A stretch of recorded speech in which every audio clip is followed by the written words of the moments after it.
Us kissing was Oh, yeah? the most horrifying thing either of us have Yeah. ever had to go through. One of my favourite moments on set ever was the moment when all the floating candles started burning through the ropes that tied them to the ceiling and just started falling around the grave. For more than 2 decades, the Harry Potter films and books have enchanted the world, sparking endless rewatches, debates, and theories.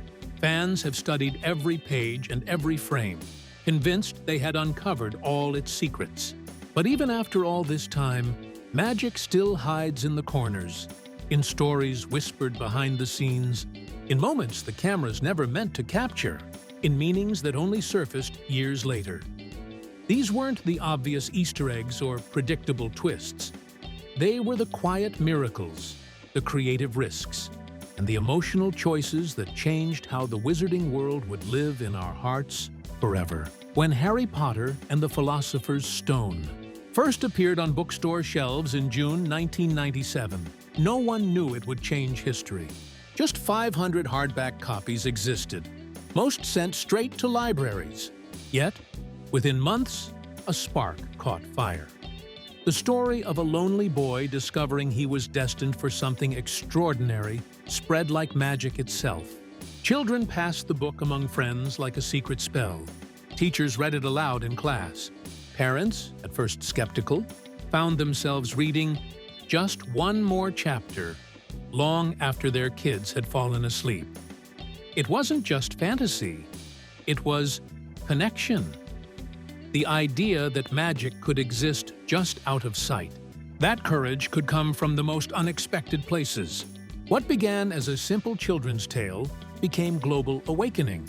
By the turn of millennium, Harry Potter was no longer just a series of books. It was a movement, a generation-defining phenomenon that united readers across languages, ages, continents. For millions, it was more than a story. It was their childhood. At a time when children's literature rarely made headlines, Harry Potter shattered every rule. Series like Goosebumps entertained, but they never defined an era. Fantasy was considered niche, loved by a few, ignored by many. Then came J.K. Rowling's world, where magic hid beneath the ordinary. She built a universe that felt as real as our own, yet filled with wonder. A school with moving staircases, portraits that whispered, and lessons taught by ghosts. Teachers noticed students who never read before couldn't put it down. Librarians ran out of copies. It struck the perfect balance, whimsical yet wise, detailed yet universal. For children, Hogwarts was a dream. For adults, it was a mirror, showing them innocence and courage they thought they'd left behind. Parents found themselves standing in the same lines as their children at midnight book launches, proving that imagination doesn't age. It only deepens. By the time the Chamber of Secrets arrived, there was no stopping the wave. Sales soared. Translations multiplied. Rowling's imagination had turned into a global legacy. The Prisoner of Azkaban deepened the myth with emotional complexity, while The Goblet of Fire in 2000 turned passion into pandemonium. Bookstores transformed into Hogwarts at midnight. Families lined up robes and scarves, clutching wands, hearts racing. News cameras filmed crowds chanting spells. Streets echoed with laughter and excitement. Reading had become a social event, a shared adventure.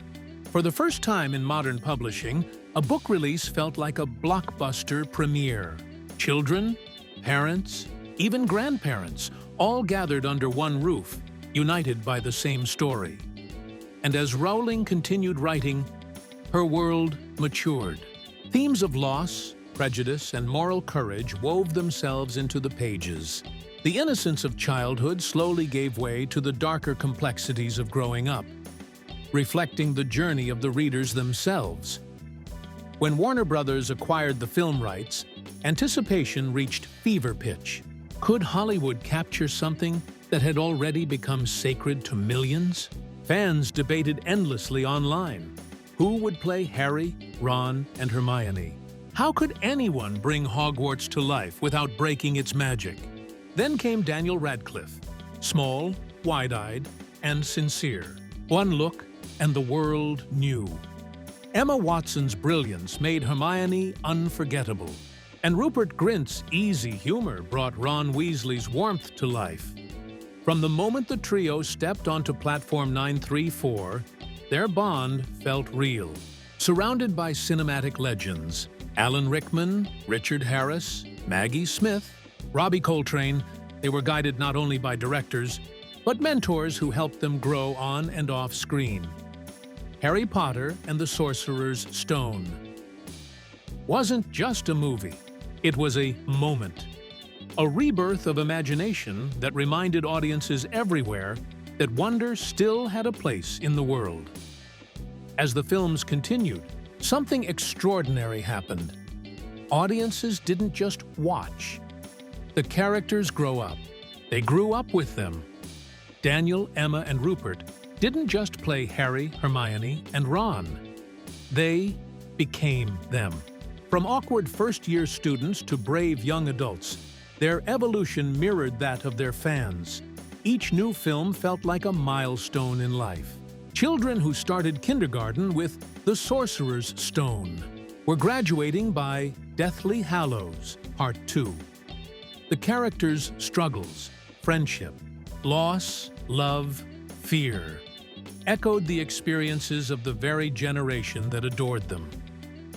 By the final film, it wasn't just the end of a saga. It was the closing of a chapter in countless lives. The tears on screen were real, mirrored by millions in theaters around the world. Harry Potter wasn't just something people loved. It was something they lived. While the world was captivated by what unfolded on screen, countless secrets remained hidden behind the camera. Daniel pushing his glasses up? Not scripted, they just wouldn't stay put. Rupert's uncontrollable laughter? Entirely genuine. Emma's fiery assertiveness? All her. These unscripted moments breathed real life into the characters. But the magic also came with challenges. Filming underwater for The Goblet of Fire, Daniel once gave the wrong scuba signal, sparking a brief panic on set. Stuntman David Holmes, Daniel's double, was tragically injured during Deathly Hallows, a sobering reminder of the real danger behind the spectacle. There were joyful memories, too. Emma accidentally punched Tom Felton during a rehearsal, leading to years of friendly teasing. And later, her candid confession of a childhood crush on him. And then, there was Alan Rickman.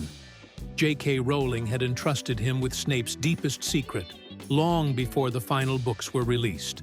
Every glare, every pause, every subtle expression was layered with meaning fans wouldn't understand for years.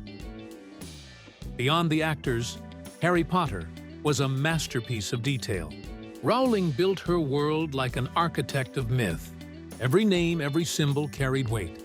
Remus Lupin hinted at his lycanthropy. Sirius Black pointed to the dog star. Malfoy literally meant bad faith. Even the props told stories. Wand carvings designed to match personalities. Potions labeled with ancient Latin. Portraits painted with likenesses of real crew members. Directors left visual clues for eagle-eyed fans. Alfonso Cuarón's Prisoner of Azkaban hid Peter Pettigrew's name on the Marauders' map long before the reveal. David Yates used shifting tones, from golden warmth to icy shadows, to reflect the story's emotional descent. The films weren't just adaptations. They were love letters, crafted with reverence, filled with secrets, and layered with symbolism that rewarded every rewatch. When the final credits rolled in 2011, most franchises would have ended. But Harry Potter never really did. The world simply expanded. The Fantastic Beasts films explored history. The Cursed Child continued the story on stage. The Wizarding World theme parks let fans walk through Diagon Alley and sip butterbeer in Hogsmeade. Fan conventions, podcasts, online forums, community refused to fade. People found friendships, careers, and even love through their shared connection to the series.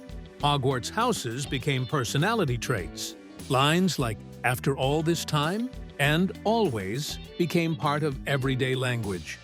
Even academia took notice. Universities around the world began offering courses analyzing Harry Potter through psychology, literature, and philosophy. Proof that what began as a children's story had become a modern myth. But beyond the fandom, beyond the fame, lies the true reason Harry Potter endures: its heart. It's not a story about magic defeating evil. It's a story about love defeating fear, about friendship standing firm in the face of loss, about ordinary people discovering the strength within themselves. Harry's journey wasn't about being special. It was about learning that courage isn't the absence of fear. It's the choice to stand up anyway. Hermione taught generations that intelligence and empathy are powerful forms of bravery. Ron reminded us that loyalty and laughter can be as heroic as any spell. And perhaps most poignantly, Snape proved that redemption can come from the most unexpected places. When the curtain finally fell on Deathly Hallows. Part 2 writes, audiences across the world sat in silence, not because it was over, but because it meant something. The music swelled. The trio stood at King's Cross Station, and time seemed to pause. For many, it was the end of childhood, the closing of a book they never wanted to finish. Yet even as the credits rolled, one truth became clear. Hogwarts would always be there to welcome them home. And that's the real magic. Not the spells, not the wands, not the flying broomsticks, but the way one story connected millions of hearts across languages, generations, and time. It began with a boy in a cupboard under the stairs, and it will never truly end. Because somewhere, someone is reading those words for the first time and realizing that the world of magic was never fiction at all, because it was never just about wands, spells, or castles. It was about love, friendship, and the courage to face darkness. And still, choose light, choose light, choose